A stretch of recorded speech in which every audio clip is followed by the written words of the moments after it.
ഇന്ന് ഞാൻ ഒരു പഞ്ചതന്ത്രം കഥയാണ് പറഞ്ഞു തരാൻ പോകുന്നത്. പണ്ട് ഒരു രാജ്യത്ത് ഒരു രാജാവുണ്ടായിരുന്നു. ഈ രാജാവിൻ്റെ പേര് ദേവശക്തി എന്നായിരുന്നു. അദ്ദേഹം വളരെ നല്ലവനായ ഒരു രാജാവായിരുന്നെങ്കിലും അദ്ദേഹത്തിനൊരു ദുഃഖമുണ്ടായിരുന്നു. അദ്ദേഹത്തിൻ്റെ മകന് ഒരു രോഗിയായിരുന്നു. വളരും തോറും കുട്ടിയുടെ രോഗം കൂടി വന്നതല്ലാതെ കുറയുന്നില്ല. എന്തൊക്കെ ഭക്ഷണം കൊടുത്തിട്ടും എന്തൊക്കെ മരുന്നുകൾ കൊടുത്തിട്ടും രോഗം മാറുന്നില്ല. അവസാനം പേര് കേട്ട ഒരു വൈദ്യനാണ് കണ്ടുപിടിച്ചത് ഈ രോഗത്തിന് കാരണം രാജകുമാരൻ്റെ വയറ്റിൽ ഒരു വലിയ പാമ്പുണ്ട്. ഈ പാമ്പിൻ്റെ വിഷം കാരണമാണ് രാജകുമാരൻ ക്ഷീണിച്ച് വരുന്നത്. മാത്രമല്ല രാജകുമാരൻ കഴിക്കുന്ന ഭക്ഷണം മുഴുവനും പാമ്പാണ് കഴിച്ചു തീർക്കുന്നത്. ഓരോ ദിവസവും രാജകുമാരൻ ഓരോ തരം അസുഖങ്ങളാണ്. എന്തൊക്കെ ചികിത്സ ചെയ്തിട്ടും ഒരു രക്ഷയുമില്ല. രാജാവിൻ്റെയും രാജ്ഞിയുടെയും പ്രധാന ശ്രദ്ധ മകൻ്റെ ചികിത്സയിലായി. അവർ പല നാട്ടിൽ നിന്നും പല ചികിത്സാ രീതികൾ പിന്തുടരുന്ന വൈദ്യന്മാരെ വരുത്തുകയും അവർ പറയുന്ന മരുന്നുകളൊക്കെ എത്ര ബുദ്ധിമുട്ടുള്ളതാണെങ്കിലും വരുത്തി മകനെ ചികിത്സിക്കുകയും ചെയ്തു. ദൂരദേശങ്ങളിൽ നിന്ന് പോലും ഈ മകന് വേണ്ടിയിട്ടുള്ള മരുന്നുകൾ വരുത്തി. പക്ഷേ എന്തൊക്കെ ചെയ്തിട്ടും രാജകുമാരൻ്റെ അസുഖം മാറിയില്ല. വളരും തോറും അവൻ്റെ രോഗം കൂടി വന്നു. രാജകുമാരന് ഇതിൽ വലിയ ദുഃഖമുണ്ടായിരുന്നു. സ്വതവേ ആരോഗ്യം കുറവ്, കൂടാതെ തൻ്റെ മാതാപിതാക്കളുടെ ദുഃഖം കാണുക അവന് സഹിക്കാൻ വയ്യായിരുന്നു. പലപ്പോഴും അവൻ തന്നെപ്പറ്റി ചിന്തിച്ചു. തൻ്റെ രോഗം കാരണം പിതാവായ രാജാവിന് രാജ്യകാര്യങ്ങളിൽ ശ്രദ്ധിക്കാൻ പറ്റുന്നില്ല. ജനങ്ങളുടെ നന്മയ്ക്ക് വേണ്ടി ഉപയോഗിക്കേണ്ട പണം മുഴുവനും ചികിത്സയ്ക്ക് വേണ്ടി ചിലവഴിക്കുകയാണ്. പലപ്പോഴും പല മരുന്നുകളും വിദേശത്തു നിന്ന് പോലും വരുത്തേണ്ടി വരുന്നുണ്ട്. അതിനൊക്കെ ഒരുപാട് പണം ചിലവഴിക്കുന്നുണ്ട്. ഓരോ ദിവസവും ഓരോ തരം വൈദ്യന്മാരാണ് വരുന്നത്. അവർ ഓരോ മരുന്നുകളാണ് രാജകുമാരൻ്റെ മേൽ പരീക്ഷിക്കുന്നത്. ഈ മരുന്നുകളൊക്കെ കഴിച്ച് തന്നെ രാജകുമാരൻ വല്ലാതെ ക്ഷീണിച്ചു. അങ്ങനെ ഈ നാട് വിട്ടു പോകാൻ രാജകുമാരൻ തീരുമാനിച്ചു. താൻ ഈ കൊട്ടാരത്തിൽ നിൽക്കുകയാണെങ്കിൽ തൻ്റെ രാജ്യത്തിന് തിന്മയല്ലാതെ നന്മയൊന്നും സംഭവിക്കാൻ പോകുന്നില്ല എന്ന് രാജകുമാരന് തോന്നി. അങ്ങനെ ഒരു ദിവസം രാത്രി ആരും അറിയാതെ രാജകുമാരൻ ആ നാട് വിട്ടു പോയി. തൻ്റെ രാജകീയമായ ആഭരണങ്ങളും വസ്ത്രങ്ങളും എല്ലാം അഴിച്ചു വെച്ചിട്ട് ഒരു സേവകൻ്റെ വസ്ത്രത്തിലാണ് ഈ രാജകുമാരൻ നാട് വിട്ടു പോയത്. യഥാർത്ഥത്തിൽ അദ്ദേഹത്തിന് നന്നായിട്ട് നടക്കാൻ പോലും വയ്യായിരുന്നെങ്കിലും വളരെ ബുദ്ധിമുട്ടി നിർത്താതെ നടന്ന് ദിവസങ്ങളോളം എടുത്ത് അദ്ദേഹം കുറേ ദൂരെയുള്ള മറ്റൊരു രാജ്യത്തെത്തിപ്പെട്ടു. ആരോഗ്യം ഇല്ലാത്തതുകൊണ്ട് എന്തെങ്കിലും ജോലി ചെയ്ത് ജീവിക്കാം എന്ന അദ്ദേഹത്തിന് പ്രതീക്ഷയൊന്നും ഉണ്ടായിരുന്നില്ല. അതുകൊണ്ട് തെരുവിൻ്റെ ഒരു മൂലയ്ക്കിരുന്ന് അദ്ദേഹം ഭിക്ഷ യാചിക്കാൻ തുടങ്ങി.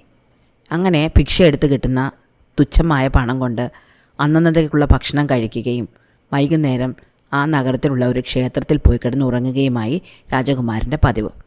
അങ്ങനെ ഈ രോഗിയായ രാജകുമാരൻ ആ നാട്ടിൽ കഷ്ടപ്പെട്ട് അങ്ങനെ ജീവിച്ചു. എത്ര കഷ്ടപ്പാടാണെങ്കിലും അദ്ദേഹം തൻ്റെ രാജ്യത്തെ ഓർത്ത് സന്തോഷിച്ചു. തൻ്റെ മാതാപിതാക്കൾക്ക് തന്നെ കാണാതെ വിഷമമുണ്ടായിരിക്കും, ശരി തന്നെ. പക്ഷേ തൻ്റെ രാജ്യത്ത് ഇനി തന്നെക്കൊണ്ടുള്ള ബുദ്ധിമുട്ടുണ്ടാകുകയില്ല. എന്തായാലും ഈ രാജകുമാരൻ ഭിക്ഷാടനം ചെയ്ത് ജീവിച്ചുകൊണ്ടിരുന്ന ഈ രാജ്യത്തെ രാജാവിന് 2 പെൺമക്കളായിരുന്നു ഉണ്ടായിരുന്നത്. അതിസുന്ദരികളായ 2 മക്കൾ. എല്ലാ ദിവസവും രാവിലെ ഈ രാജാവ് എഴുന്നേൽക്കുമ്പോൾ മക്കൾ 2 പേരും അദ്ദേഹത്തിന് മുന്നിലെത്തി കാൽ തൊട്ട് വന്ദിക്കാറുണ്ടായിരുന്നു. എന്നിട്ട് മൂത്ത മകൾ ഇങ്ങനെ പറയും, എനിക്ക് എല്ലാ സുഖങ്ങളും എല്ലാ സൗകര്യങ്ങളും തന്നുകൊണ്ടിരിക്കുന്ന എൻ്റെ പിതാവ് നീണാൾ വാഴട്ടെ. എന്നാൽ രണ്ടാമത്തെ മകൾ പറയാറുള്ളത്, പിതാവേ, അങ്ങയ്ക്ക് എന്താണോ വിധിച്ചിരിക്കുന്നത് അത് അങ്ങയ്ക്ക് അനുഭവിക്കുമാറാകട്ടെ. തൻ്റെ മൂത്ത മകളുടെ പ്രാർത്ഥനയെ അപേക്ഷിച്ച് രണ്ടാമത്തെ മകളുടെ പ്രാർത്ഥന രാജാവിന് അത്ര സുഖകരമായിട്ട് തോന്നാറുണ്ടായിരുന്നില്ല. പക്ഷേ എല്ലാ ദിവസവും മൂത്ത മകൾ പിതാവിന് സുഖവും സന്തോഷവും ആശംസിക്കുമ്പോൾ രണ്ടാമത്തെ മകൾ രാജാവിന് അദ്ദേഹത്തിന് എന്താണോ വിധിച്ചിരിക്കുന്നത് അത് കിട്ടുമാറാകട്ടെ എന്നാണ് പറഞ്ഞുകൊണ്ടിരുന്നത്. ദിവസങ്ങളുള്ളത് കേട്ടപ്പോൾ രാജാവിന് പതുക്കെ ദേഷ്യം വന്നു തുടങ്ങി.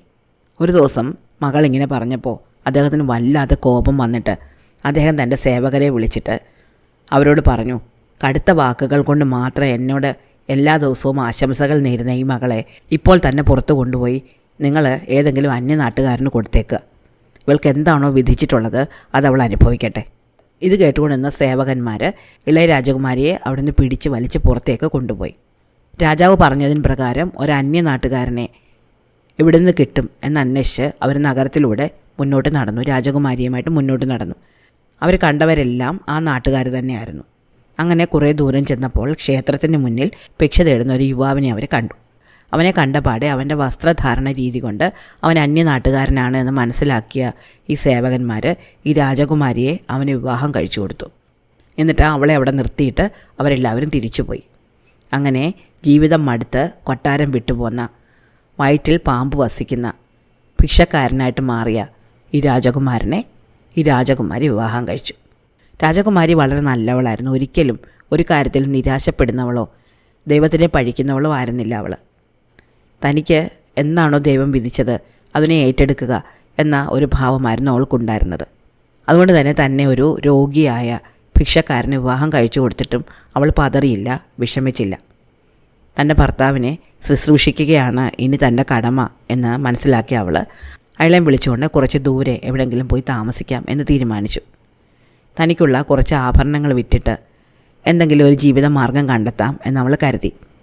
അതുകൊണ്ട് അവൾ തൻ്റെ ഭർത്താവിനെയും വിളിച്ചുകൊണ്ട് മുന്നോട്ട് നടന്നു. കുറേ ദൂരം നടന്ന് അവർ വിജനമായ ഒരു സ്ഥലത്തെത്തി. അവിടെ ഒരു നദിയും നദിയുടെ കരയിൽ കുറേ മരങ്ങൾ വളർന്നു നിൽക്കുന്ന ഒരു സ്ഥലവും ഉണ്ടായിരുന്നു. അവിടെ ഒരു ചെറിയ കുടിൽ കെട്ടാം എന്ന് രാജകുമാരി വിചാരിച്ചു. അതുകൊണ്ട് അവൾ തൻ്റെ ഭർത്താവിനെ അവിടെ ആ മരച്ചുവട്ടിലിരുത്തിയിട്ട്, അങ്ങ് ഇവിടെ ഇരിക്കൂ, ഞാൻ പോയി കുറച്ച് വീട്ടു സാമാനങ്ങൾ വാങ്ങി വരാം, തൽക്കാലം നമുക്ക് കുറച്ച് ഭക്ഷണം ഉണ്ടാക്കാം, അതിനുശേഷം ഒരു വീട് കെട്ടുന്നതിനെപ്പറ്റി ചിന്തിക്കാം എന്ന് പറഞ്ഞു. വല്ലാതെ നടന്ന് തളർന്ന രാജകുമാരൻ അവിടെ ആ മരച്ചുവട്ടിലിരിക്കുകയും അപ്പോൾ അവിടെ കണ്ടിരുന്ന ഒരു മൺപുറ്റിലേക്ക് തല ചായ്ച്ച് ഉറങ്ങാൻ തുടങ്ങുകയും ചെയ്തു. രാജകുമാരിയാണെങ്കിൽ കുറച്ച് ദൂരം നടന്ന് അടുത്തുള്ള ചന്തയിൽ പോയി കുറച്ച് പാത്രങ്ങളും ഉപ്പും മുളകും അരിയും ഒക്കെ വാങ്ങിക്കൊണ്ട് വന്നു. സാധനങ്ങളൊക്കെ വാങ്ങി അവൾ തിരിച്ചു വന്നപ്പോൾ അവളുടെ ഭർത്താവ് ഒരു മൺപുറ്റിൽ തല ചായ്ച്ച് കിടന്ന് ഉറങ്ങുന്നത് അവൾ കണ്ടു. അയാളെ സൂക്ഷിച്ചു നോക്കിയപ്പോൾ അയാളുടെ തുറന്നിരുന്ന വായ്ക്കുള്ളിൽ ഒരു പാമ്പിനെ അവൾ കണ്ടു. ആ പാമ്പ് ഇടയ്ക്കിടയ്ക്ക് നാവ് നീട്ടുന്നുണ്ടായിരുന്നു. അങ്ങനെയാണ് രാജകുമാരി ഈ പാമ്പിനെ ശ്രദ്ധിക്കാൻ ഇടവന്നത്. അത് കണ്ട് അവൾ വല്ലാതെ പേടിക്കുകയും അത്ഭുതപ്പെടുകയും ചെയ്തു. അപ്പോഴാണ് അവൾ മറ്റൊരു കാര്യം ശ്രദ്ധിച്ചത്. ഈ മൺപുറ്റിനുള്ളിൽ മറ്റൊരു പാമ്പുണ്ട്. ആ പാമ്പും മൺപുറ്റിലെ ഒരു ദ്വാരത്തിലൂടെ തല പുറത്തേക്ക് ഇടുന്നുണ്ടായിരുന്നു. താൻ സംസാരിക്കുകയോ അനങ്ങുകയോ ചെയ്താൽ ഈ പാമ്പുകൾ രാജകുമാരനെ ഉപദ്രവിച്ചേക്കും എന്ന് പേടിച്ച രാജകുമാരി ഒന്നും മിണ്ടാതെ അവിടെ നിന്നു. അങ്ങനെ അവൾ നിൽക്കുമ്പോൾ പുറ്റിനുള്ളിലെ പാമ്പും രാജകുമാരൻ്റെ വായ്ക്കുള്ളിലെ പാമ്പും തമ്മിൽ പരസ്പരം കണ്ടുമുട്ടി. മൺപുറ്റിൽ താമസിച്ചിരുന്ന പാമ്പിന് പുതിയൊരു പാമ്പിനെ കണ്ടപ്പോൾ വല്ലാതെ കോപം വന്നു. ആ പാമ്പ് രാജകുമാരൻ്റെ വായ്ക്കുള്ളിലെ പാമ്പിനോട് വഴക്കുണ്ടാക്കാൻ തുടങ്ങി. അത് പറഞ്ഞു, ദുഷ്ട, വളരെ സുന്ദരനും യുവാവുമായ ഈ രാജകുമാരൻ്റെ വയറ്റിൽ താമസിക്കാൻ നിനക്ക് നാണമില്ലേ? നീ എന്തൊരു ദുഷ്ടനാണ്! നിനക്ക് എന്തുകൊണ്ടാണ് ആ വായിലൂടെ പുറത്തിറങ്ങി നിലത്ത് പോയി ജീവിക്കാൻ പറ്റാത്തത്? അപ്പോൾ രാജകുമാരൻ്റെ വയറിനുള്ളിലെ പാമ്പം പുറ്റിലെ പാമ്പിനോട് പറഞ്ഞു, കൊള്ളാം, നീയാണോ എന്നെ ഉപദേശിക്കുന്നത്? ആ പുറ്റിനുള്ളിലെ സ്വർണം കാത്ത് അതിൽ നിന്ന് പുറത്തു വരാതെ ജീവിക്കുന്നവനല്ലേ നീ എന്നോട് കണക്കൊന്നും പറയണ്ട.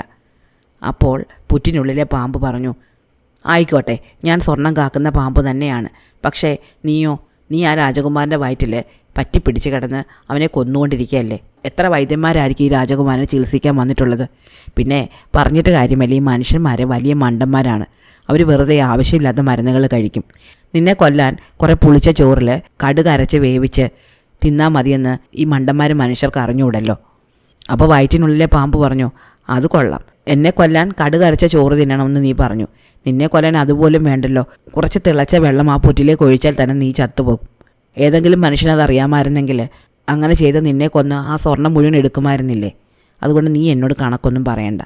ഇതെല്ലാം കേട്ടുകൊണ്ടിരുന്ന രാജകുമാരി ആ നദിയിൽ നിന്ന് കുറേ വെള്ളം കോരിക്കൊണ്ട് വന്ന് ഒരടുപ്പ് കൂട്ടി അത് തിളപ്പിക്കാൻ തുടങ്ങി. വെള്ളം നന്നായി തിളച്ച് കഴിഞ്ഞപ്പോൾ അവൾ പതുക്കെ ചെന്ന് രാജകുമാരനെ ഉണർത്തി. രാജകുമാരൻ ഉണർന്നപ്പോഴേക്കും വായ്ക്കുള്ളിലെ പാമ്പ് വയറ്റിനുള്ളിലേക്ക് പോയി കഴിഞ്ഞു. പുറ്റിനുള്ളിലെ പാമ്പ് പുറ്റിനുള്ളിലേക്ക് മാറി ഒളിച്ചിരിക്കുകയും ചെയ്തു. രാജകുമാരി തിളപ്പിച്ച വെള്ളം ആ പുറ്റിനുള്ളിലേക്ക് ഒഴിച്ചതോടെ അതിനുള്ളിലെ പാമ്പ് ചത്തുപോയി. അങ്ങനെ അവൾക്ക് അതിനുള്ളിലെ നിധി സ്വന്തമായി. അതിനുശേഷം രാജകുമാരി കുറച്ച് പഴഞ്ചോറുണ്ടാക്കി അതിൽ കടുക് അരച്ച് ചേർത്ത് തിളപ്പിച്ച് രാജകുമാരനെ കൊണ്ട് കുടിപ്പിച്ചു. അതോടെ രാജകുമാരൻ്റെ വയറ്റിലെ പാമ്പും ചത്തുപോയി. അവൻ്റെ രോഗമെല്ലാം മാറി അവൻ ആരോഗ്യവാനായ സുന്ദരനായ ഒരു യുവാവായിട്ട് മാറി. ആരോഗ്യവും സൗന്ദര്യവും തിരിച്ചു കിട്ടിയ തൻ്റെ ഭർത്താവിനെയും കൊണ്ട് അവൻ്റെ രാജ്യത്തേക്ക് രാജകുമാരി തിരിച്ചു ചെന്നു.